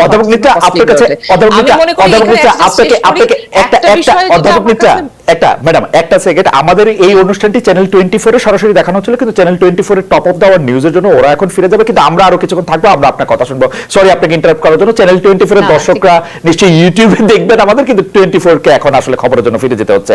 আমরা অধ্যাপক নিত্য আপনাকে শুনছিলাম। আচ্ছা, যে জায়গাটা বলছিলাম যে এখানে আমার কাছে মনে হয় যে বিএনপি একটা যেহেতু সবচেয়ে বড় দল এখানে, তাদেরকে আমার কাছে মনে হয় এই পুরো প্রক্রিয়ার মধ্যে তাদের যে অংশগ্রহণ, সেই অংশীদারিত্বটা বিএনপির জন্য যেরকম জরুরি, আমাদের এই সরকারের জন্য সেরকম জরুরি। আমরা যেমন মনে করি, আমি ব্যক্তিগতভাবে, আমি বিশেষ করে নুরো নিশ্চয়ই আমার সাথে একমত হবেন, যে এই যে রাস্তাটা আমরা পার করে আসছি, আমরা একসাথে বহু জায়গায় বহু নিপীড়নের শিকার হয়েছি, এই রাস্তা পার করে এসে আমাদের কাছে আজকে এটা একটা অপরচুনিটি, বিশাল একটা সুযোগ যে আমরা আসলে আমাদের উপরে যে অর্পিত দায়িত্ব, যে এই ইনস্টিটিউশন গুলোকে ঠিক করা, আমরা আপনি কেউ আমাকে দায়িত্ব দেয় নাই, কিন্তু আমি মনে করি এইটা আমার দায়িত্ব, মরাল এই দায়িত্বটা আমি বোধ করি যে আমি ইনস্টিটিউশনকে আমি যে ইনস্টিটিউশনে কাজ করি, হতে পারে সেটা শিল্পকলা এবং বিশ্ববিদ্যালয়, এই দুইটা জায়গাকে ঠিক করা আমার দায়িত্ব, এবং সেই দায়িত্বটা আমি নিতে চাই এবং নিয়ে কাজ করতে চাই। সুতরাং এই যে জায়গাটা, এটা বিএনপির জন্য আছে, অন্য রাজনৈতিক দলের জন্য আছে। আমি মনে করি সরকারের সাথে এই বিভিন্ন রাজনৈতিক দলের যে স্টেক এবং যে কমিউনিকেশন, এই আন্তঃসম্পর্ক, এই কমিউনিকেশনটা তাদেরকে বাড়াতে হবে, এবং বলটা কিন্তু সরকারের কোর্টে। কারণ সরকার যদি এই কমিউনিকেশনটা চ্যানেলটা বন্ধ করে দেয়, তাহলে সরকারের যাবতীয় যে লেজিটিমেসি, সেটা কিন্তু বিরাট হুমকির মধ্যে পড়ে যাবে। কারণ আলটিমেটলি তো আমরা চাইবো ইনস্টিটিউশন ঠিক হবে, পলিটিক্যাল ইনস্টিটিউশন ঠিক হবে, এবং পার্টিগুলোর কাছে, রাজনৈতিক দলের মাধ্যমেই গণতন্ত্র সুসংহত হবে। সেখানে কিন্তু এরকম একটা অন্তর্বর্তীকালীন সরকার সারা জীবনের জন্য তো থেকে যেতে পারে না। তাদেরকে চিরস্থায়ী বন্দোবস্ত দেওয়ার জন্য কিন্তু আমরা এখানে রাখি নাই। তাদেরকেও কিন্তু সবসময় অ্যাকাউন্টেবল রাখার জন্য আমাদেরকে সজাগ থাকতে হবে। না, এই বন্দোবস্ত কথাটা অনেক বেশি শুনতেছি, এইটা এরা ক্ষমতা আসার পর আপনি তাদেরকে বলে দিলেন, আপনি বলে দিলেন চিরস্থায়ী বন্দোবস্ত দেওয়ার জন্য রাখি নাই। না, সেটা খুব ইন্টারেস্টিং, সেটা খুব ইন্টারেস্টিং। কিন্তু আপা, একটা জিনিস তো আপনি দেখবেন যে ওরা তাহলে কি করবে, 25, 26, 27-এর যে যারা আছে, তারা কি এখন চাকরি করবে? তাদেরকে আপনি রাজনৈতিক দল করতে দিচ্ছেন না কিংস পার্টি কথা বললে, তারা আসলে এখন কি করবে? তারা তো একটা রাজনৈতিক দল করতে চায়, রাজনৈতিক একটা আত্মপ্রকাশ করতে চায়, এবং রাজনৈতিক আত্মপ্রকাশের মাধ্যমে তাদেরটা, কিন্তু তারা এটা করতে পারতেছে না, তারা ক্ষমতাও ছাড়তেছে না, রাজনৈতিক দলও করতেছে না, কি এক নাম দিয়ে সমন্বয়ক বলে বলে দেশে দেশে ঘুরে বেড়াচ্ছে। এটা কিরকম একটা অবস্থা? এটা নিয়ে আপনি একটু বলেন, আমি একটু নূরকেও জানতে চাইবো এটা 1 মিনিটে। হ্যাঁ, নূর নিশ্চয়ই ভালো বলতে পারবে, কিন্তু আমি জাস্ট একটা কথা বলে নূরের কাছে আপনি চলে যান। সেটা হচ্ছে যে আমি তো মনে করি ওদের রাজনৈতিক দল করা উচিত। নূর যেরকম একটা 2018 কোটা সংস্কার আন্দোলনের ভেতর থেকেই তো নূররা পার্টিটা তৈরি করেছে, সেরকম একইভাবে এরাও করতে পারে। তারপরে পরবর্তীতে রাজনীতিতে তো শেষ কথা বলে কিছু নাই, কে কার সাথে কোয়ালিশন করবে, কে কার সাথে সম্পর্ক করবে, কার সাথে কার নেটওয়ার্ক হবে, এটা তো আমরা আজকে জানি না। কিন্তু ওরা যদি পার্টি আসলেই করতে চায়, they should go ahead and do it। মানে এটা নিয়ে এত কিছু না করে বরং পার্টিটা করে ফেলাই সকলের জন্য মঙ্গল, যদি করতে চায়। জনাব নূর, আপনি কি মনে করেন এই সম্পর্কে? অধ্যাপক নেতা বললেন যদি তারা করতে চায় তাহলে খুব দ্রুতই করে ফেলাটা ভালো হবে। আমাদের খুব সময় নাই, আপনি যদি একদম খুব সংক্ষেপে বলেন। না, রাজনীতিতে তরুণদের এগিয়ে আসা উচিত। আমাদের দীর্ঘদিনের যে পুরানো ধাঁচের রাজনীতি এবং বিশেষ করে অ্যানালগ জেনারেশনের রাজনীতি, এটা একটা কলুষিত রাজনীতি, দুর্নীতিগ্রস্ত রাজনীতি, এবং বলা চলে 50 পদ চিন্তা চেতনার রাজনীতি। সেই জায়গা থেকে এখন নতুন চিন্তা দরকার, নতুন নেতৃত্ব দরকার। তার জন্য যারা বর্তমানে আন্দোলন করেছে, এটা তো 2018 সালের ওই আন্দোলনের লিগ্যাসি, এবং আন্দোলনটা তো আমরাই শুরু করেছিলাম। স্টিল গত আন্দোলনে আমাদের প্ল্যান, পরিকল্পনা, অংশীদারিত্ব অনেক কিছু ছিল, আবার নতুন অনেকে যুক্ত হয়েছে, নতুন নেতা হয়েছে। তো আমি মনে করি প্ল্যাটফর্মে এটা করতে পারে, কিন্তু তারা একটু লুকোচুরি খেলছে, এইটা মানুষ ভালোভাবে নিচ্ছে না। ধরেন তারা যদি রাজনৈতিক দল করে, তাহলে তাদের সরকার থেকে বেরিয়ে আসা উচিত, তাহলে মানুষের কাছে পপুলারিটি পাবে। কিন্তু সরকারের থেকে সরকারি সুযোগ সুবিধাও ব্যবহার করে বিভিন্ন জায়গায় প্রোগ্রাম করা, কিংবা আপনার রাজনৈতিক প্ল্যাটফর্ম গুছানো, অনেক জায়গায় অনেককে পদায়ন করা, এটা কিন্তু মানুষ ভালোভাবে নিবে না। যার ফলে কিন্তু এই কিংস পার্টির আলোচনাটা আসছে। তো আমার মনে হয় যে কোনো একটা অপশন, বিশেষ করে ধরেন নাহিদ তো ডাকসুতে আমার সাথে সংস্কৃতি সম্পাদক পদে নির্বাচন করেছে, অত্যন্ত মেধাবী এবং দূরদৃষ্টি সম্পন্ন ছেলে। আসিফ খুবই ছাত্র অধিকার পরিষদে ঢাকা বিশ্ববিদ্যালয়ের সভাপতি ছিল, নেতৃত্বশীল পর্যায়ের এবং বিশেষ করে মেধাবী ছেলে। ধরেন এখন যে অন্যান্য যারা হাসনাত সার্জিস, ওরা তো অল্প সময়ে, এই বলা চলে জুলাইয়ের এই 15 তারিখ থেকে 5ই আগস্ট, এই 15-20 দিনের আন্দোলনের লাইমলাইটে একটু পরিচিতি পেয়েছে। কিন্তু নাহিদ, আসিফ, এরকম আরো কয়েকজন আছে, আক্তার, ওরা একেবারে সেই 2018 সাল থেকে আমাদের সাথে আন্দোলন করেছে, কারণ ওদের অনেক ম্যাচুরিটি আছে। কিন্তু প্রবলেমটা হচ্ছে কি, সোশ্যাল পারসেপশন, অন্যান্য রাজনৈতিক দলের দৃষ্টিভঙ্গি, এটা মাথায় রাখতে হবে। রাজনৈতিক দলগুলো কিন্তু ভালোভাবে নিচ্ছে না যে তারা সরকারের থেকে আবার একটা এই পার্টি তৈরির জন্য আপনার কাজ করছে বা সুযোগ সুবিধা ভোগ করে। এইখান থেকে বের হয়ে আসে একদিকে সিদ্ধান্ত নেওয়া উচিত। এবং আমি সর্বশেষ এই কথাটুকু বলতে আপনার চাই, পরামর্শ যেটা নূর, নিত্যা অনেক ম্যাডামও ক্ষেত্রে বলেছে, অনেক ক্ষেত্রে আমি আপনার বলতে চাই কথাবার্তা, আপনার কথাবার্তাও কিছুটা জি, আমি জি। পরিষ্কার এর আগের পর, মানে আপনি কিছুটা তাদের ওস্তাদ শ্রেণীর, তারা কি এখন আপনার কথাবার্তা শুনে, নাকি আপনারা খুব বেশি পাত্রতা দেয় না? না, আলাপ আলোচনা হয় রাজনীতি করলে, যেমন বা একটা সম্পর্ক থাকলে ধরেন আপনি কথা সিদ্ধান্ত নাও শুনতে পারেন, কিন্তু আলাপ আলোচনা তো হয় সবসময়। তো এখন আমি যেটা বলতে চাই যে বিশেষ করে একটা কথা যেটা বলতে চাচ্ছিলাম, জি। যে সেটা হচ্ছে যে দেখেন বাংলাদেশের 53 বছরে খালেদ ভাই আপনি দেখেছেন, নিত্রা ম্যাডাম দেখেছে এই রকমের একটা পরিবর্তনের সুযোগ এবং এইরকম একটা জাতীয় ঐক্য এবং সংহতির মতো সময় প্রতিষ্ঠা করার জায়গা আমরা কিন্তু পাই নাই। তো এখানে আমি যেটা বারবার বলছিলাম, এটা কিন্তু আমি না, এই ছাত্র নেতৃবৃন্দ এখন সেটার সেন্টারে। তো এই যে রাষ্ট্র সংস্কার আপনি যেটা বলছেন, পরবর্তী ইলেক্টেড গভর্নমেন্ট, এখন বিএনপি আসে না জামাত আসে না গণ অধিকার আসে না নিত্রা ম্যাডামের নেতৃত্বে একটা দল হয়ে তারা ক্ষমতা, সেটা বলা যায় না। তবে রাজনীতিতে সামনে একটা বড় ধরনের মেরুকরণ ঘটবে, রাজনীতির একটা পরিবর্তন ঘটবে, এইটুকু আমি এই পারসেপশন থেকে বলতে পারি। সেই জায়গা থেকে আমার মনে হয় তারা কতটুকু সেই সংস্কারকে ধারণ করবে সেটা জনগণের মাধ্যমে তাদের উপরে চাপ তৈরি করা দরকার, এখন ফ্রেম তৈরি করে। সেক্ষেত্রে ছাত্র নেতৃবৃন্দ কিন্তু একটা গুরুত্বপূর্ণ ভূমিকা রাখতে পারে, এখনকার যারা একটু ফর্মে আছে বলতে গেলে, যারা একটু অবস্থানের জায়গা থেকে আছে। তো তারা যদি স্পেসিফিক কোনো রাজনীতির দিকে চলে যায়, তাহলে আবার আসলে সেই সার্বজনীন গ্রহণযোগ্যতা তাদের থাকতেছে না। সো এখন তাদের উপরে ডিপেন্ড করবে যে তারা আসলে কোন দিকে যেতে চায়। কি রাজনীতি অনেক সুযোগ আছে, আপনি কি এক লাইন বলবেন, আপনি ক্ষমতায় যাওয়া বা ক্ষমতার কাঠামোতে অংশগ্রহণ করা বা পরিবর্তনের রাজনীতি আসা, এটি আপনিও এটি দেখেন কিনা? আপনি খুব পজিটিভ মানুষ সারা জীবন, আপনি দেখেন কিনা এটি? আমরা যখন শুরুতে ভেবেছিলাম অন্তর্বর্তীকালীন সরকার কেমন হবে, তার একটা ছায়া সরকারের প্রস্তাব আমাদের ছিল, যে ছায়া সরকারটা হবে ছাত্র নেতৃত্ব যারা এই অভ্যুত্থানে মূল দায়িত্বটা পালন করেছে। তো সেটার জায়গায় ওরা দুজন আবার ভিতরে ঢুকে গেছে, কিন্তু বাকিরা বলতে চায় যে ওরা ছায়া সরকারেই আছে, বাকিরা মানে নাগরিক কমিটি বা বৈষম্য বিরোধী ছাত্র আন্দোলন যারা। তো ওদের একটা প্রশ্ন আমার কাছে ছিল যে তাহলে আমরা যারা এখন বৈষম্য বিরোধী ছাত্র আন্দোলন, আমাদেরকে অ্যাকাউন্টেবল রাখবে কারা, আমাদের ছায়া সরকার কিভাবে হবে? তো আমার কথা হচ্ছে যে যদি এই প্রশ্নের উত্তরটা দিলে আমার মনে হয় আপনার প্রশ্নের উত্তর হতে পারে, সেটা হচ্ছে যে এই বৈষম্য বিরোধী ছাত্র আন্দোলনই যদি একটি সংগঠন হিসেবে আত্মপ্রকাশ করে, তাহলে সেই সংগঠনের সাংগঠনিক শক্তির মাধ্যমেই আসলে সংগঠনটি নিজেকে অ্যাকাউন্টেবল রাখবে, এবং সেই অ্যাকাউন্টেবিলিটি মেকানিজম তো আসলে তাদের এই মানে এই সংগঠনটা তৈরি না করে মানে এই লুকোচুরি করে তো আসলে এটা পারা যাবে না। সুতরাং আমি বলতে চাই, যদি তারা সত্যি সত্যি রাজনীতিতে আসতে চান, রাজনীতিতে আসলে তারা ইতিবাচক পরিবর্তন আনতে পারেন, যদি তারা এই যে লুকোছাপা এবং যে রাজনীতি আমাদের পুরনোরা করে এসেছেন, তাদের সব বল তারা সামনে রাখেন নাই, তারা কিন্তু সব বল সামনে রেখে দিতে পারেন, এবং সেই রেখে দেওয়া বল দেখে আমরা নির্ধারণ করতে পারি। খুবই ঠিকই বলেছেন যে তারা রাজনৈতিক দল করলে তো কেউ কেউ তাদের সমস্ত এখন যে গ্রহণযোগ্যতা আছে সেটা হারাতেও পারেন। হ্যাঁ, রাজনীতিতে এইটুকু রিস্ক আপনাকে নিতেই হবে। এই রিস্ক যদি আপনি না নেন, তাহলে এই গেম আপনি খেলবেন কিভাবে? সেটা তো ডেফিনেটলি থাকতেই হবে। তো রাজনীতি আমি যতটুকু বুঝি, তাতে তাদেরকে যা করার খোলাখুলি সামনাসামনি প্রকাশ্যে করা প্রয়োজন। অধ্যাপক সামিনুল ইসলাম নিত্রা এবং জনাব নূর, আপনাকে অনেক ধন্যবাদ। দর্শক, দুটি কথা আমি বলে রাখতে চাই আজকের অনুষ্ঠানের মধ্যে, যে আমি কিন্তু আওয়ামী লীগের যারা শীর্ষ নেতৃবৃন্দ আছেন, সাবেক প্রধানমন্ত্রী শেখ হাসিনা, তার পুত্র সজীব ওয়াজেদ জয়, সাবেক পররাষ্ট্রমন্ত্রী জনাব হাসান মাহমুদ এবং জনাব মোহাম্মদ এ আরাফাত, তাদেরকে চেষ্টা করে যাচ্ছি, তারা যখনই আমাদেরকে সময় দিতে রাজি হবেন বা সাহস করবেন, তখনই আমরা তাদেরকে আপনাদের সামনে হাজির করব, যদি না তার মধ্যে এই সরকার আওয়ামী লীগকে নিষিদ্ধ করে দেয়।